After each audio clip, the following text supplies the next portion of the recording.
సత్యాన్వేషకులారా మీ అందరికీ స్వాగతం. రండి మరలా మీ యొక్క యూట్యూబ్ ఛానల్ సిఎఫ్జిఎం డేవిడ్ టీవీ ముందు కూర్చోండి.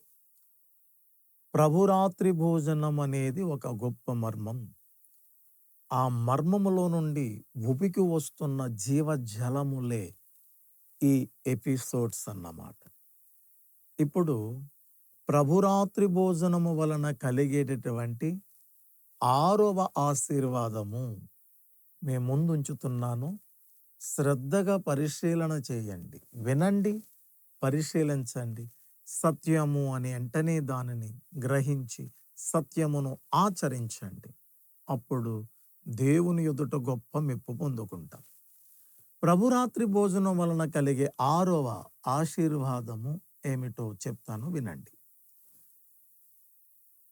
మనకు ఇతరులలో ఎప్పుడైనా తప్పిదములు ఏమైనా కనిపించినప్పుడు ఖచ్చితంగా తీర్పు తీర్చాలనే ఉబలాటం, ఆనందం మనకు కలుగుతుంది. తీర్పు తీర్చాలి అనే ఆనందం కలుగుతుంది. ఆ మనస్తత్వం మనకు వచ్చేస్తుంది. తీర్పు తీర్చక మునుపు మనం ఎప్పుడు కూడా లేఖనములను పరిశోధన చేయాలి. ప్రతి ఒక్కొక్కరు కూడా తీర్పు తీరుస్తూ ఉంటారు. తీర్పు తీర్చే తీర్పరులారా, మనము లేఖనాలను జాగ్రత్తగా చూచి ఆ మీదటే తీర్పు తీర్చడం పిల్లలు కానీ, పెద్దలు కానీ, చిన్నలు కానీ ఎవరైనా చేయాలి. మొట్టమొదటిగా మత్తయి సువార్త 7వ అధ్యాయం 2వ వాక్యం. మత్తయి సువార్త 7వ అధ్యాయం 2వ వాక్యం చూడండి. మీరు తీర్చు తీర్పు చొప్పుననే మిమ్మును గూర్చియు తీర్పు తీర్చబడును అన్నాడు మన ప్రభువైన యేసుక్రీస్తు వారు. మీరు తీర్పు తీర్చు చెప్పుననే, మీరు ఎలా తీర్పు తీరుస్తారో అలాగననే మిమ్మును గూర్చి కూడా తీర్పు తీర్చబడును. తస్మాత్ జాగ్రత్త. అంటే తీర్పు తీర్చొద్దని కాదు, తీర్పు తీర్చేటప్పుడు ఆచి తూచి తీర్పు తీర్చాలి సుమా. లేదనంటే మీరు ఎలా తీర్పు తీరుస్తారో అలాగే అక్కడ కూడా తీర్పు తీర్చబడుతుంది.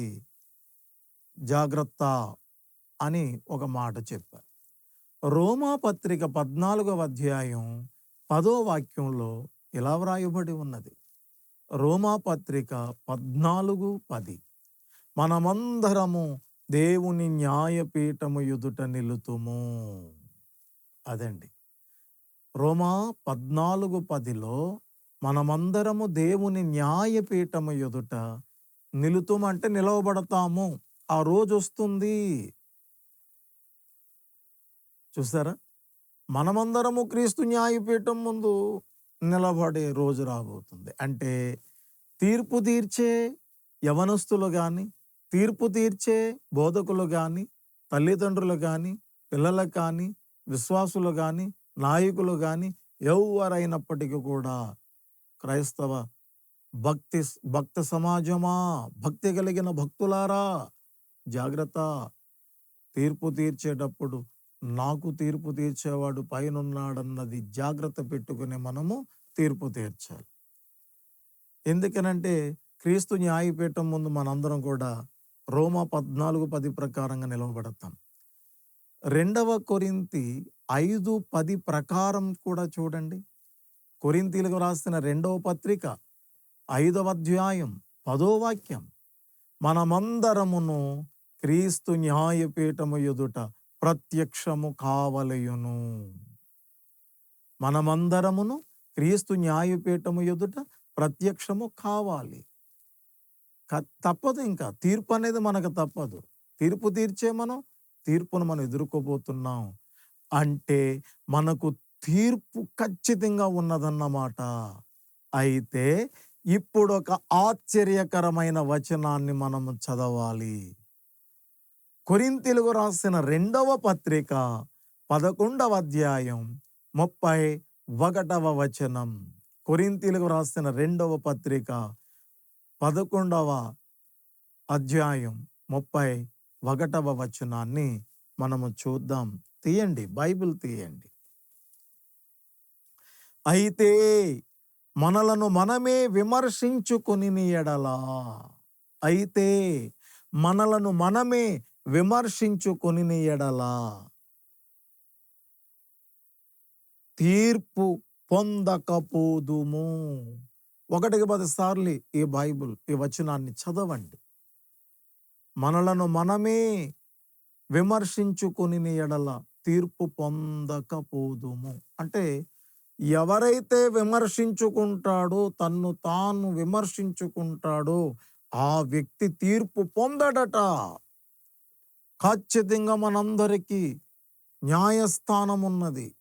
ఆ న్యాయస్థానం ముందు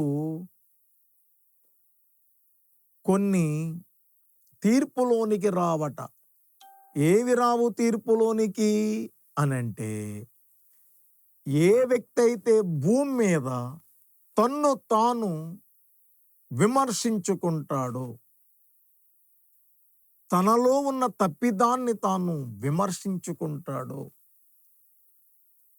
తనలో ఉన్న పాపాన్ని, అపరాధమును ఎవరైతే ఒప్పుకొని విడిచిపెడతాడో, అంటే ఇతరులలో ఉన్నటువంటి లోపాలను మనము ఎలాగైతే విమర్శిస్తామో అంతకన్నా ఎక్కువగా మనలను మనమే విమర్శించుకోవాలి.